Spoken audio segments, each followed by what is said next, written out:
conhece esse tipo de mapa, né? É um mapa que a gente chama de mapa cartográfico ou plano e altimétrico, porque ele mostra tanto o plano, em x e y, como a altimetria, que é a topografia, né? Que a gente bastante utiliza. Então esse tipo de mapa a gente chama geralmente de um mapa base. Por que ele é um mapa base? Porque ele, além de mostrar topografia, que são essas curvas de nível, que a gente chama, cada curva de nível representa uma altitude. Então a gente vende, quando as curvas de nível estão bem afastadas, como nessa região aqui, né, lá no Vão do Rio Claro, lá, são regiões mais planas. Quando as curvas de nível ficam mais próximas, mais apertadinhas, mostram uma topografia mais acidentada. E a gente, nesse mapa, por exemplo, a equidistância, ou seja, a distância entre uma linha e outra, é de 30 metros. Então, se elas estão muito afastadas, 30 metros para ano. Se elas estão muito próximas, significa que o 30 metros está acima, então está vertical. Por que ele é um mapa base também? Além disso, ele tem as rodovias. São Jorge, estrada de terra, passa aqui no Ferro de Engomar, vamos até Alto Paraíso, tá vendo? E aqui então tem a rodovia, a GO, tem as estradas vicinais, as estradas de terra. Além disso, o que mais tem nesse mapa? As linhas azuis são o quê? Os cursos d'água, tem os principais rios, as principais drenagens. Então por isso que a gente chama isso de um mapa base. Tá?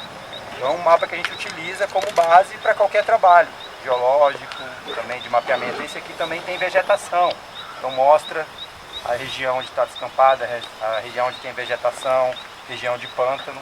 Todo mapa geralmente tem uma legenda, uma escala, né? Que a gente tem 1 para 100 mil. Então, cada um espaço nesse mapa equivale a 100 mil vezes um espaço na realidade. Cada quadradinho desse aqui, cada 1 centímetro nesse mapa tem 1 quilômetro. Então a gente utiliza escalímetros, né? Para poder, e também o advento do GPS, tá? Para você pegar uma coordenada X e uma coordenada Y e marcar o ponto onde você se encontra. Com certeza vocês nos cursos de guias viram, navegação, etc. Eu acho que é uma coisa realmente muito importante para vocês e de sobrevivência até, né? Dependendo. A gente tem, por exemplo, algumas disciplinas, a gente até vai com os alunos, leva o GPS no bolso, mas não usa o GPS. O ideal é você se localizar apenas com o uso de uma bússola e de um mapa. Porque GPS acaba a bateria, estraga, acabou a bússola, não acaba a bateria. Por quê? Por que não acaba a bateria? Tem um ímã, né? E esse ímã aponta para o norte por causa de quem? Do campo magnético. Do campo magnético que a gente estudou, né? Da teoria de Coriolis lá. Então nossa bússolazinha tem sempre, enquanto tiver campo magnético, a bateria não acaba dela. Ela sempre vai apontar para o norte e você vai sempre conseguir se localizar. Azul aqui, o mais novo é grupo qual? Bambuí. Bambuí. Esse aqui, que vai aqui do São Miguel até o Distrito Federal, Paranoá. E ele está em contato com quem? Com Traíras. Então a gente está aqui, São Jorge, tem a estradinha aqui em vermelho. Então, como a Joana falou, muitos desses pontos, o contato entre o Traíras. Então a gente chama isso de contato geológico, contato de rochas do grupo Traíras com rochas do grupo Paranoá. E quando a gente tem aquela coluninha estratigráfica empilhando, a gente está na rocha mais antiga, mais base do grupo Paranoá, que está sobre o Traíras. E daqui até o Distrito Federal a gente vai indo para as rochas mais novas do grupo Paranoá. Pergunta: o encontro do Buracão com a Baleia, que é onde a estrada passa. Traíras, lá é uma dobra. Lá é uma dobra do Traíras, ó. A gente, ó, eu brinco em campo assim, ó, quer namorar comigo? Aí eu fico feliz, sim, inclinar, ela tá sempre sorrindo. Na hora que você fala não, eu fico triste, a carinha fica, não quero namorar. Contrário, né? E ela é anticlinal. E aí lá erodiu o eixo, igual quando a gente mexeu na massinha. Então, do buracão para a baleia, formava uma anticlinal, mas erodiu o eixo onde passa a estrada. De longe dá para ver certinho. Depois de toda aquela história geológica que a gente contou, a gente falou no fim lá, que a Joaninha falou que tiveram esforços tectônicos aqui. Teve o fechamento dos crátons. Os crátons são aqueles blocos continentais estáveis antigos. Para cá tinha o cráton da Amazônia, para cá tinha o cráton do São Francisco, a gente lembra da bacia do São Francisco, e para sul tinha o cráton de La Plata, né, do Rio de La Plata, do sul. Esses crátons se fecharam e fecharam esses oceanos que a gente conheceu e tectonicamente colocou essas rochas em contato. Uma em cima da outra. Uma em cima da outra. Então, movimento convergente. Eles foram fechando, foram apertando esses conjuntos de rocha e gerando o que a gente chama, toda essa setinha que você vê aqui, ó, tá vendo essas setinhas pretinhas? São zonas de empurrão. São falhas que a gente chama de empurrão, onde uma rocha é empurrada em relação à outra. Lá na serra, vocês conseguem observar um lineamento, uma linhazinha, tanto no paredão, quando chega ali naquela parte verdinha, todo mundo consegue observar um lineamento? O que são isso? O que vocês acham? As camadas, os estratos desse sedimento que foram entrando, foram erodidos, essa escarpa que foi erodida por causa dessa falha, estão aparentes agora pra gente. Olha aqui nesse paredão aqui, dá pra ver claramente, né? Aí é, ó, o desenho daqui, o empilhamento do Paranoá e o Traíras, a gente está aqui embaixo. E a gente tem o vale aqui, que é onde a gente está, ó. Se olhar pra frente, a gente está bem no vale. E ele levantou a base, que é o conglomerado. É como se tivesse assim, ó, que aqui erodiu, então a gente está bem aqui em cima, né, ó, olhando para o vale. E aqui é o conglomerado de São Miguel. E aqui a gente vamos ter os estratos Porque nos dois do Araí. Tá lá. Então toda a seção geralmente a gente orienta norte, sul. Então o Paranoá está mergulhando para que direção? Os estratos estão mergulhando, deitados e inclinados na direção sul. Então é assim que a gente analisa. A gente vai com a bússola lá nessas camadas, mede e vê, ó, está mergulhando para 180 graus. Que é Nesse pedacinho aqui, tá? nesse pedacinho.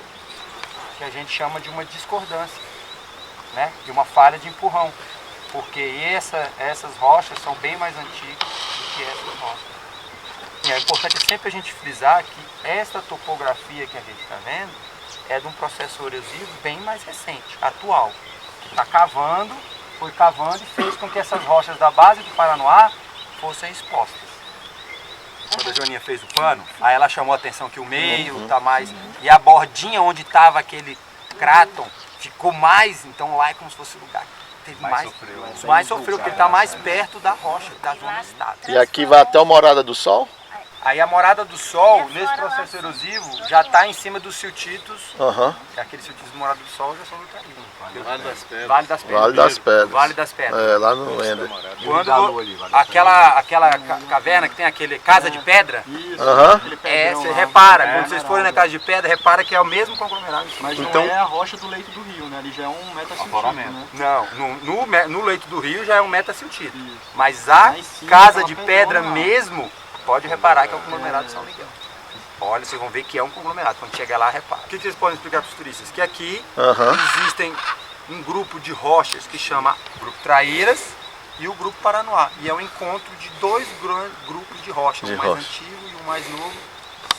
Primeiro, no início da história desses dois grandes mares, eles foram mares, viraram rochas, e depois nessa tectônica de placas eles foram metamorfizados e essa própria tectônica convergente fez com que eles soerguissem e fossem erodidos. Perfeito.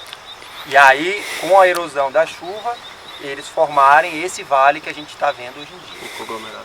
Quantos anos? 1.3, 1.2 bilhões de anos. Obrigado, viu? Que é o Paranoá começou em 1.3 e foi até 1. Então, como ela é a mais antiga, ela vai estar mais próxima do 1.3. E os calcários lá do Distrito Federal, lá da Fercal, para quem conhece, já estão mais próximos do 1. O Araí tem 1.8. O Araí é 1.8 a 1.6. 6. E o Traíras 1.6 a 1.4. E aqui 1.3, 1.0. 1.3 bilhões. Obrigado, viu? Montanha do Traíras ainda, né?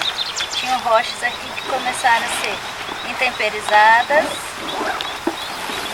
erodidas e transportadas. E aí elas foram transportadas num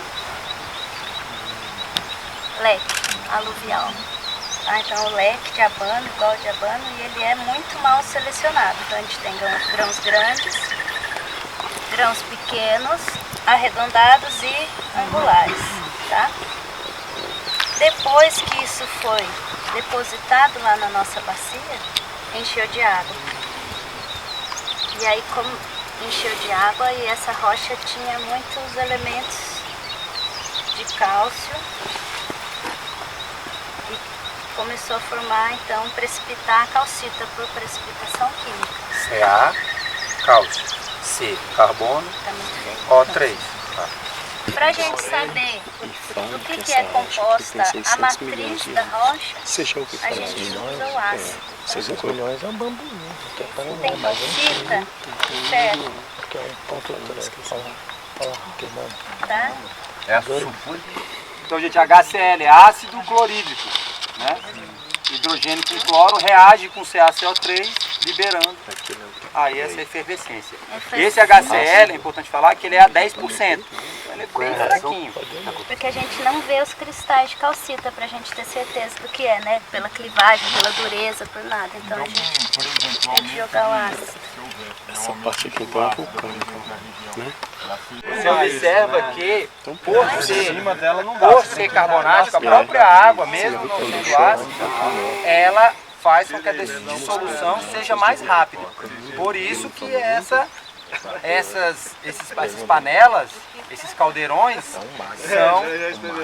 sofrem mais dissolução devido à presença da chuva. Que é a mesma coisa das cavernas. As cavernas, os calcários, são carbonatos mais puros até do que essa rocha. Então os carbonatos têm dissolução da água com o CaCO3, com os carbonatos das cavernas, elas vão pingando e vão cristalizando esse cálcio, gerando as estalactites, estalagmites, estalagmites, até que isso vira uma coluna. Então por isso que as cavernas, esse carbonato é facilmente dissolvido, né? Ele sofre dissolução devido à presença dessa água, gerando as reais cavernas. Então assim, acho que até um parênteses interessante a gente falar aqui agora, porque quando a gente fala em lençol freático, todo mundo imagina o quê? Um rio embaixo d'água, né? Um rio embaixo da terra. Existem 3 tipos de lençóis freáticos que a gente chama, né? Então, ele pode ser poroso. Então, se eu tenho um arenito, essa água vai percolar por onde? Se eu tenho aqui um monte de grãos de quartzo, se chover aqui, para onde essa água vai percolar? Por entre os grãos, por entre os poros. E a água está armazenada nos aquíferos dessa forma. Não é um riozão de água lá embaixo. Esse é um aquífero que a gente chama poroso. Qual é o outro tipo de aquífero? Um aquífero que a gente chama de fraturado. Então, a gente viu várias fotos nossas, né, de fratura. Aqui a gente tem uma fratura, ó. Então os quartzitos são intensamente fraturados. Tá vendo lá, ó? Além das camadas mergulhando, a gente não está vendo aquelas fraturas verticais que a gente mostrou ontem na aula, as linhas em pé, verticalizadas. Então aqui, quando a chuva cai no quartzito, ela não entra dentro do quartzito, ela passa pelas fraturas. E a água reservada, quando você faz um poço e puxa, vem dessas fraturas, quando é um aquífero fraturado. Ou dos poros, quando ele é poroso. Então, fraturado. Poroso é o botucatu, é o arenito. É um arenito. Uma areia sedimentar que tem poros, a água fica dentro dela. E o último, que a esse sim a gente pode até associar com um rio embaixo d'água, é o kárstico. Kárstico, que vem das cavernas. É o das cavernas. Onde você vai ter aí rios mesmo, com a água passando, gerando as estalactites, estalagmites. Então você vai ter esse rio, ele vai cavando entre essas rochas carbonáticas. Tá? Então, a aula aí de hidrogeologia, uma outra área das geociências importantíssima aqui. Só uma curiosidade, a gente costuma dizer que o campo limpo, que é, né, aquela vegetação normalmente da nascente, igual lá no Jardim de Maitreya, que é a caixa d'água do cerrado. Então, mas eu estou vendo aí que não é. A vegetação é o que faz infiltrar a água, vamos dizer assim. Então, a rocha é o que vai segurar a água. Lembra que a gente falou pra vocês ontem, quando a gente chegou na coluna estratigráfica lá do Traíras, que vieram várias camadas de quartzito e camadas pequenas de siltito. O siltito é argila, né? É composto por argila e foi cozido. E aí a argila, ela é uma plaquinha, né? Eu tenho o quartzito, que é um arenito que foi cozido e virou quartzo, e várias camadinhas com essas plaquinhas. E o que acontece aqui é que a gente tem muita fratura. Então a gente tem aqui na Chapada um aquífero fraturado. Mas quando a água entra no quartzito, encontra essa plaquinha, vou mudar de cor aqui, ela corre para o lado. E aí ela vai correndo. Ela bate em cima da argila e vai aflorar em outro lugar, vai sair em outro lugar, vai ser nascente em outro lugar. Então, a maioria da água daqui da Chapada está dentro das fraturas. O Jardim de Maitreya e as partes baixas é um lugar que a gente vai parar com vocês para olhar a baleia e explicar bem isso. As partes baixas, nos ingleses e lá no Maitreya, a base dele é todinha siltito. Então a água ela fica boiando aqui em cima e não tem muito para onde ir. Só lá longe que ela vai infiltrar e descer. É onde fica acumulado e é onde tem o campo úmido. O campo úmido só está lá em cima porque tem água, porque tem o siltito embaixo. Só que se vocês pegarem o solo de cima, o solo tem areia. Mas essa areia está vindo da baleia, por exemplo, está vindo por processo erosivo. E é aqui que a gente forma os solos com turfa, tá? Que foi tudo que queimou no incêndio. A matéria orgânica daqui, de cima. Só que ele é curtinho, o solo de lá, né? Ele é baixinho. Mas a grande caixa d'água do cerrado são as fraturas no quartzito. E aí ela pega e acumula onde tem siltito. Tá? E aí no quartzito vai ser sempre cerrado, no siltito vai ser sempre campo úmido. Basicamente isso. A vegetação está diretamente relacionada com a rocha que tem embaixo, com o acúmulo de água. E as raízes das árvores muitas vezes estão nas fraturas, canalizam a água e ajudam essa água a ir lá para baixo, dentro da fratura. Está tudo interligado, né, gente? Nesse caso, as zonas de fraqueza são as fraturas, então as raízes vão entrar nisso. E as raízes também é o que a gente chama de intemperismo biológico. Elas também estão ajudando as rochas a se quebrarem, a se desagregarem e a erodirem. Está tudo muito associado. É que aqui a gente é conhecido como o quê? Como o Planalto Central. Dentro aqui das bacias brasileiras, o Planalto Central é uma das regiões mais altas. Então a gente há de convir que por gravidade, toda a água que vai cair aqui vai ser a caixa d'água que vai ser distribuído para a bacia do Tocantins, para a bacia do Paraná, para a bacia do São Francisco. É por isso que a gente tem a associação de caixa d'água e, junto com o que a Joaninha acabou de explicar, os quartzitos dessa região, além de naturalmente não serem bons para a agricultura, e por isso tem o cerrado preservado, né, que bom, serve como região de recarga desses aquíferos. Ô Joaninha, aquela vez você fez uma observação da questão do aquífero quando ele perde, né, quando ele foi seco, né, e aí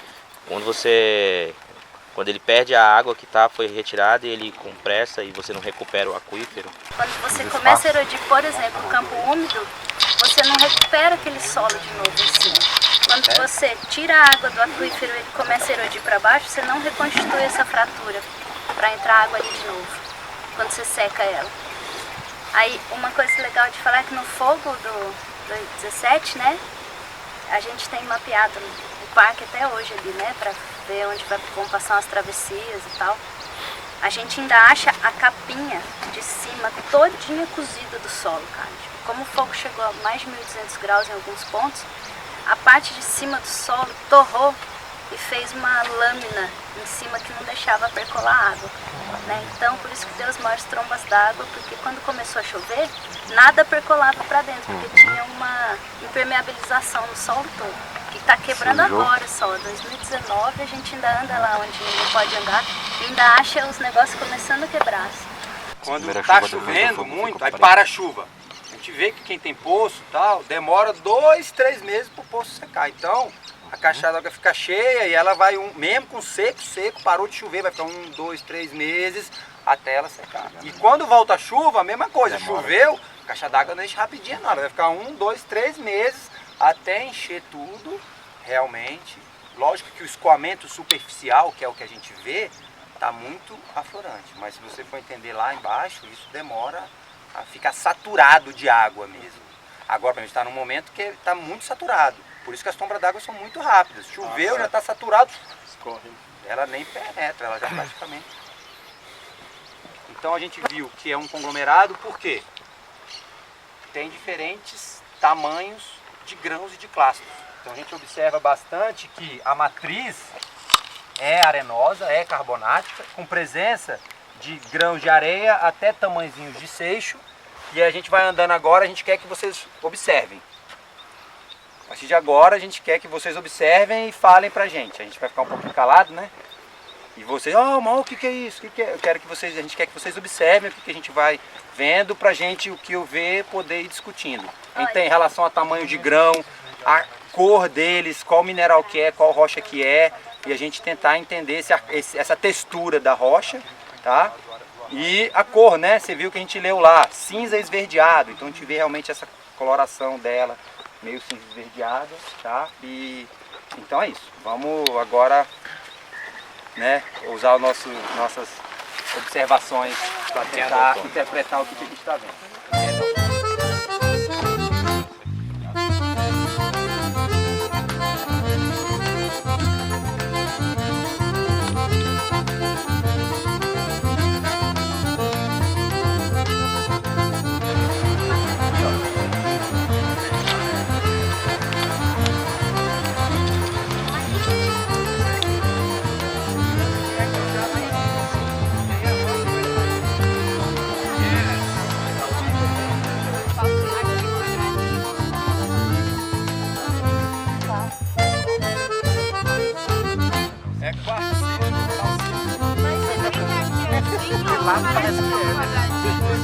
O que tiver na matriz, o que é a matriz dessa rocha?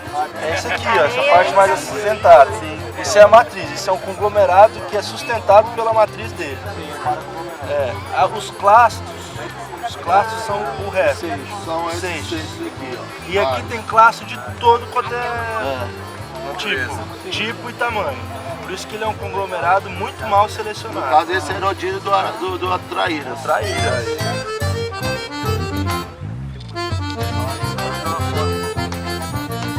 Pelo risco você vê, tá? Não risco. Esse é muito parecido com o quartzo, né? Muito parecido. Caraca, exatamente. Mas é muito parecido. Tem que fazer o teste. Porque vocês estão vendo o que é branco e o que não é branco. Se você olhar aqui o formato disso aqui, você vai ver aqui, ó, ele tem um formato, as clivagens, então é observação mesmo do termo de propriedade física. Clivagem. Esse não tem clivagem, esse tem. Você já vai ver. Esse ali, a dureza aqui é alta, a dureza ali é baixa, então já não é a mesma coisa. Esse não ferve com ácido, aquele ferve. Aí você vai ter é um blocão de siltito, ó. Isso aqui tudo é um bloco de siltito inteiro do Traíra que depositou, matacão na verdade. Esse matacão foi todo quebrado e fraturado aqui dentro. E esse veio de quartzo já existia dentro e estava aqui dentro também. Marcelo, faz de conta que agora, cara, você veio pra Chapada dos Veadeiros, né, tá morando aqui, você resolveu seguir e aqui você tá guiando um grupo de pessoas muito curiosas e elas perguntam pra você o que é isso aqui, você resume isso aqui do jeito mais...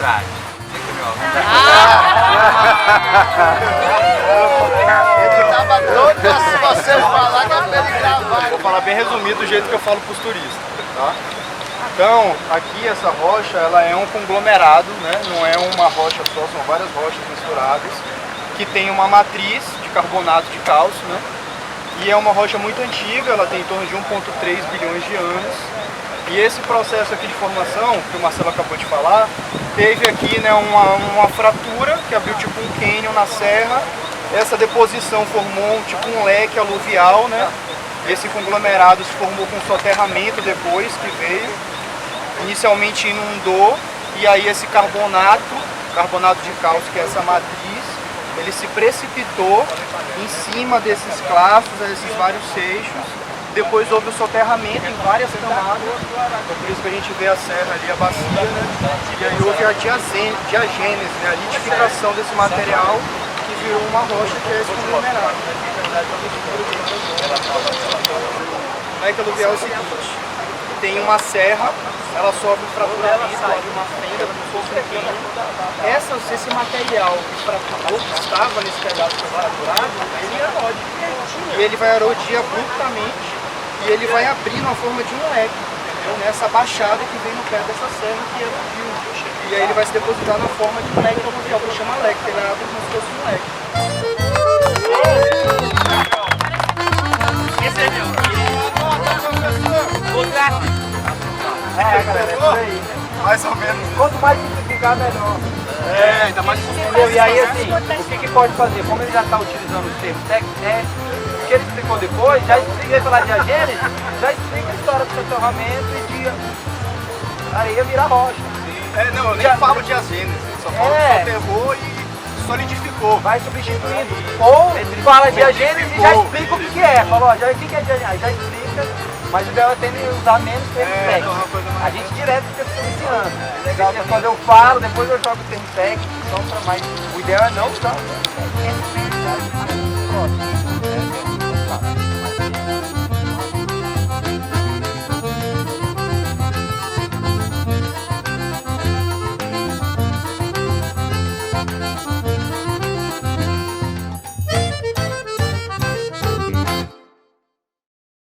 Então você tem a baleia sinclinal e iria fechar com o buracão uma anticlinal. Só que esse eixo entre os dois foi todo erodido, é onde passa a estrada. Você tem uma sinclinal lá na baleia suave e o buracão fecharia mais fechadinho um pouco. Para trás do buracão, para a direita, é outra sinclinal, ó. Tá? Que é onde tem a nascente aqui desse, é a nascente desse rio aqui, como é que chama? Riacho Fundo, o outro? Riacho Fundo, isso. Se a gente olhar tudo, tava tudo assim. Lembra que a gente viu na massinha lá? Que isso foi levantado e torcido? E é o que a gente enxerga aqui de longe. Se a gente subir no buracão e olhar pra dentro aí do parque, é tudo assim. Aí quando a gente fez a travessia lá de 4 dias, a gente pegou uns morros lá dentro, que a gente subia o morro assim, quando eu olhava pro chão, as marcas de onda tava tudo em pé, assim, ó, no acamamento, sabe? Porque a dúvida era se esses morros, se impera, a fratura se impera acamamento. Aí só andando em cima que a gente conseguiu ver que realmente é o acamamento que estava dobrado. E aí sim forma essas dobras fechadinhas. E quanto mais para dentro do traíras a gente for, elas são mais fechadas. Aí tem lugar que você olha no chão, você só vê risco assim, ó. Que exatamente era o eixinho da dobra e você não sabe que flanco que é. Aqui a gente ainda consegue ver que tem o flanco de lá da dobra e o flanco de cá. Pra dentro do parque aí você já nem vê mais isso, é tudo assim, ó, apertado assim. A Serra de Santana é tipo isso, né? Umas dobras bem, Serra de Santana, bem apertadinhas. Ela toda é uma sequência de subidas e descidas, assim. Então, assim, é ideal que todos vocês consigam captar realmente que essas dobras existiam e foram erodidas.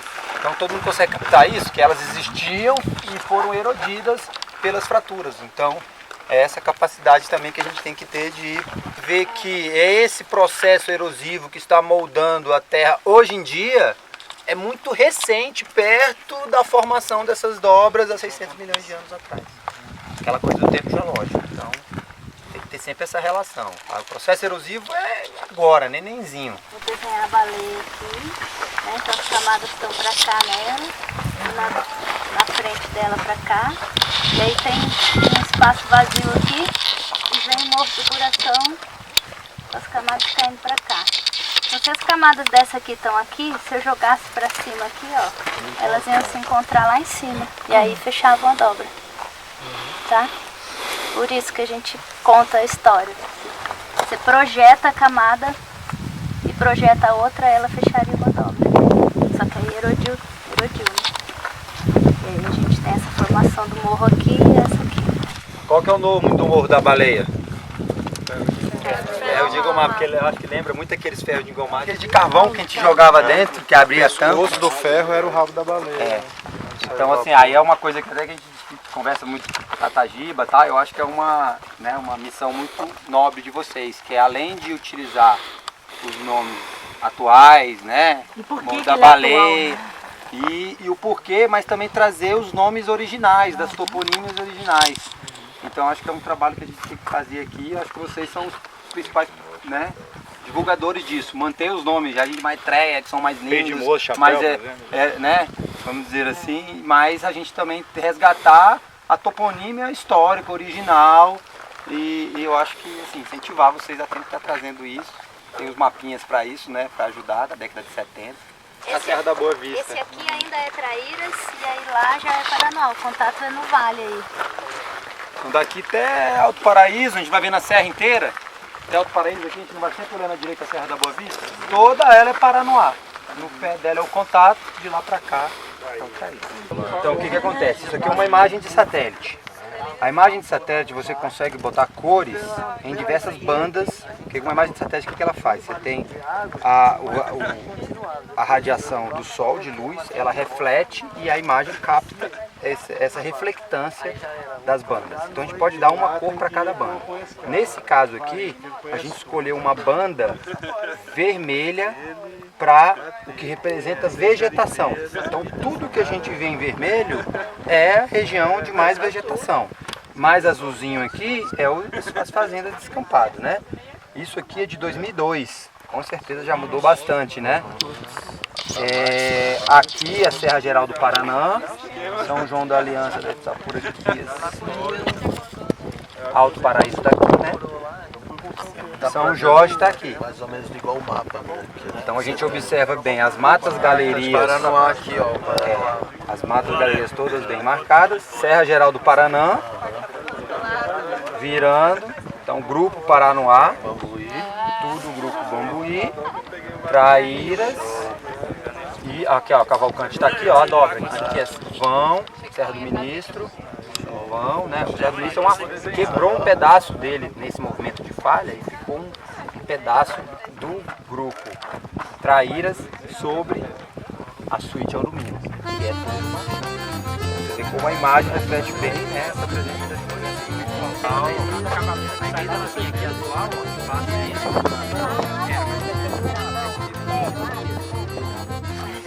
Aonde está a Serra da Boa Vista? Bem ali. Não, aqui é o Traíras. Então aqui é Traíras, aqui é Traíras entrando no Paranoá. Por isso que está tão verticalizado. É, porque tá assim, né? Não acha o Paranoá tão verticalizado a não ser lá embaixo, no Label, lá no contato lá com o Bambuí. Com o Bambuí, aham. Aqui é o Paranoá? Aqui é Traíras. Aqui é o contato, né? Traíras. O Paranoá então vai estar lá na serra lá. O certo é falar que aqui é o contato, então. Aí pela lógica da direção, E aí, até porque as gramadas aqui estão todas em pé. Começa aqui. Muito em pé. Você não vai achar quase o Paranoá em pé desse jeito. Só lá no contato com o Bambuí. Tá dobrando aqui uma anticlinal ou uma sinclinal aqui? Sinclinal. Bem aberta, né? E ali em cima ele faz o quê? Uma anticlinal. Bem aberta também.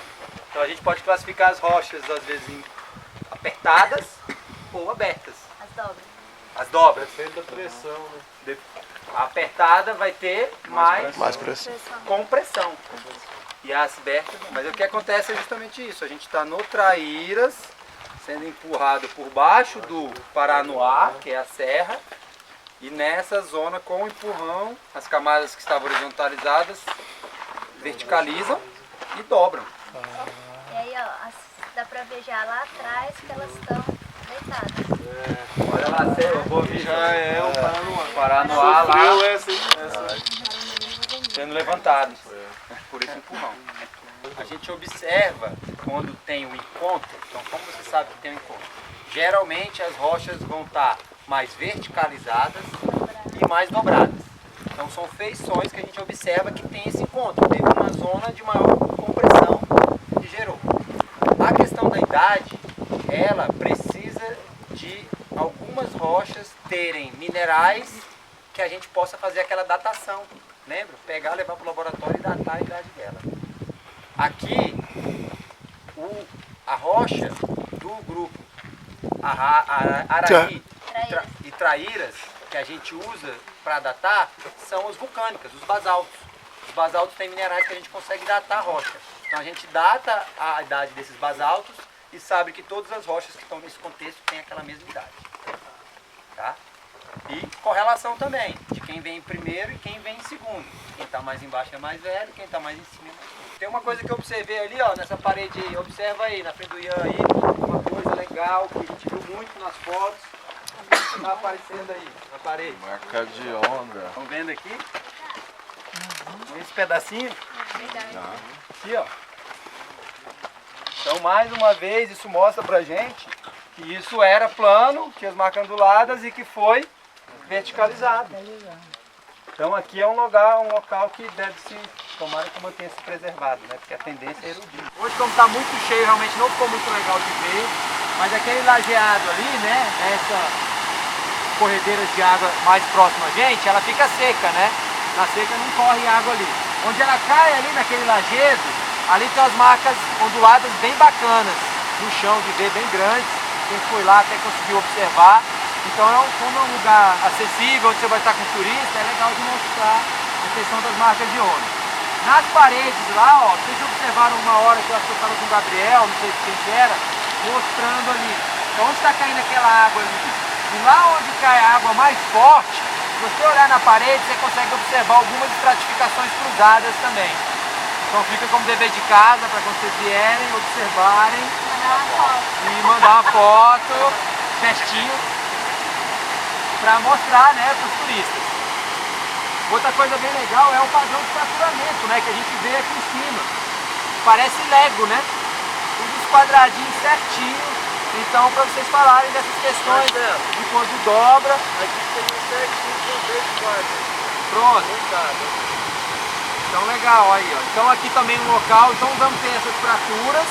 E aí vocês podem explicar a questão tanto do fraturamento, de quando dobra, gera as fraturas, e que essas fraturas são preenchidas pelos veios de quartzo, que os garimpeiros pesquisam, etc. Então, acho que esses são os principais elementos e bem mais de interesse dos turistas, né? Para vocês poderem estar discutindo e mostrando. A gente observa também, tem que observar lá aquela parede, do lado de lá da água. A gente vê os quadradinhos também, né? As fraturas muito bem definidas. Ali é tudo quartzito. Quando chega na água lá, que fica aquela coisa parecendo a rocha mais pastosa, mais folheada, são os metasiltitos. Então ali também tem, se vocês olharem em detalhe aqui, vocês vão observar também que tem essas mais quadradinhas, são quartzitos, e essas mais folheadas são os metasiltitos, intercalações e variações de momentos em que o mar era mais arenoso e que era mais calmo, que ele jogava o silt, que era mais fino, que é uma coisa mais argilosa. Então também essa variação de deposição do mar Traíras, tá?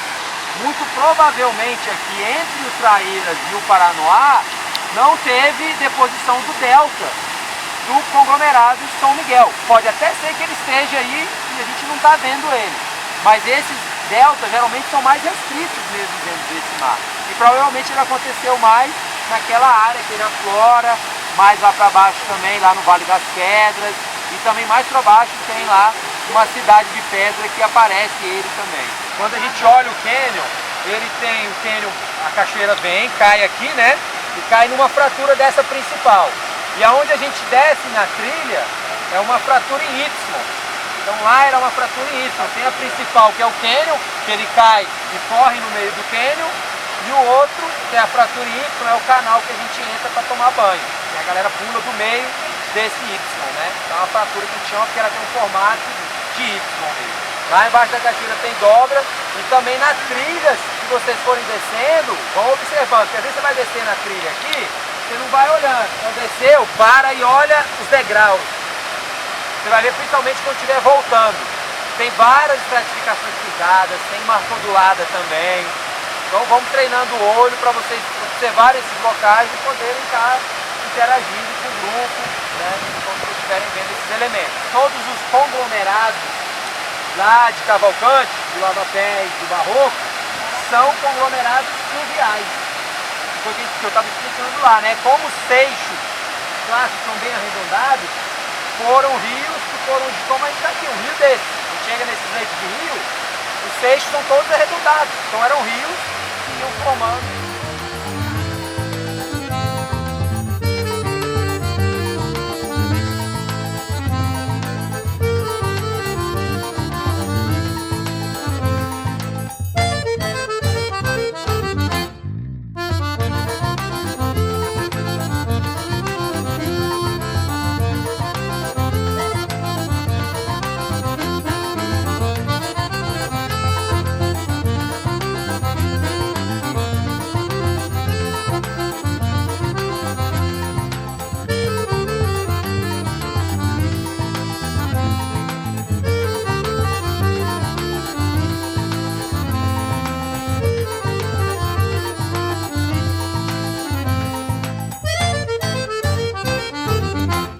Monteiro Lobato tem um capítulo, um livro, ele tem aquela história do sítio do Capão Amarelo, famosa, e tem uma hora que o Visconde de Sabugosa se mete a ser geólogo. E aí Monteiro Lobato foi a época que ele criou o movimento do petróleo é nosso, de desenvolver, dizer que tinha petróleo no Brasil, que o petróleo tinha que ser um patrimônio brasileiro, criação da Petrobras. E ele conta essa história meio que na história do sítio do Capão Amarelo. Então, vale a pena ler esse livro, que é O Poço do Visconde de Sabugosa. Aí tem um textinho que a gente usa muito, que é o Pedrinho falando, nossa, O que você está vendo? Como agora o Visconde está se interessando pela história da terra. Os rios, os barrancos, os cortes de estrada são como as páginas da história da terra. Cada um deles nos conta como ele evoluiu e tal. Então ele usa a história para contar o que o geólogo faz, e o Visconde meio que vendo os barrancos e contando a história, falando do petróleo. Então é muito interessante, vale a pena ler. Poço do Visconde. E aí é isso, os rios, as drenagens, os cortes de estrada, os barrancos, são como páginas de história da Chapada. E estão contando pra gente aqui, né, tudo isso que aconteceu. Posso contar a história do velhinho lá? Quando eu desci pra mapear lá nos Calunga, tinha um velhinho, eu não sei, o seu Eduardo. Ele é um cara que sumiu lá e ficou isolado 10 anos da comunidade. E a galera só levava comida pra ele, e ele não falava com ninguém. E quando a gente foi lá, ele apareceu na casa da Dona Santa, e ele ficava me olhando assim, ó. Nossa, matutão, né? Assim, e ele ficava me olhando e falava, o que esse homem tá falando, né? Ele sentou do meu lado e falou assim, você estuda pedra, né? Eu tava perguntando onde eles queimam a farinha lá, né? Do forno, porque eles usam o forno lá, é feito com quartzito. E aí eles falando assim que a pedra preta não era boa pra fazer o forno pra queimar a farinha, que são os basaltos que tem lá. Aí vem falar assim, essa pedra branca é difícil de achar, assim, de um jeito que dá pra tirar. Mas aí de repente, você vai tirando ela igual página de livro, assim, ó, um monte de camada. Aí fica... eu falei pro Marcelo, eu não tenho nada pra ensinar aqui. Eu tô aqui só aprendendo só. Então, Isso que eu não gostava de falar, né? Vocês têm esse sentimento com as rochas, cara. Vocês já vão em todas as cachoeiras, já sabem o que é. É só agora olhar de um jeitinho um pouquinho diferente. Porque o contato e como funciona, vocês já sabem muito mais que a gente. A gente conta, geralmente as pessoas chegam lá numa serra, lá em cima, num corte de estrada, todo mundo olha pro vale, né? Aí os geólogos chegam e ficam olhando pro barranco.